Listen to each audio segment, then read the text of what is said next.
going back to some of these fights around the Civil Rights Act, a lot of what used to happen in the Jim Crow South was around voter intimidation. You might have had the right to vote, but if you showed up, there's going to be somebody standing there. They may have a firearm. And obviously that's going to intimidate you and make you think twice about voting.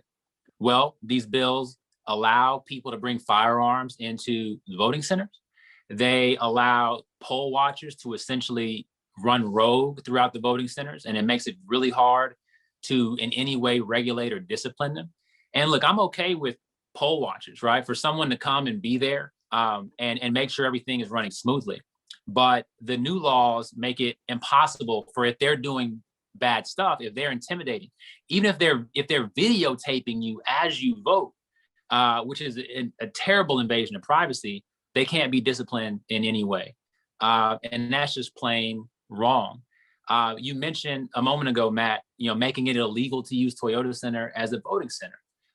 That's true. And they try to, do that in sort of a hidden way. They, in the name of uniformity, they say every single voting center needs to have the exact same number of machines in it. Now, on its face, that doesn't sound too crazy. But if you think about the fact that a Toyota Center, if you were to use it, would have, 40, 50 voting machines. And then you have your small neighborhood library, where especially during a pandemic, you can probably only have 6 or 8 voting machines. Well, one of those would be illegal. You either couldn't have the big one or you couldn't have the small one, or most likely you wouldn't have either one. And so you're limiting where these voting centers can be.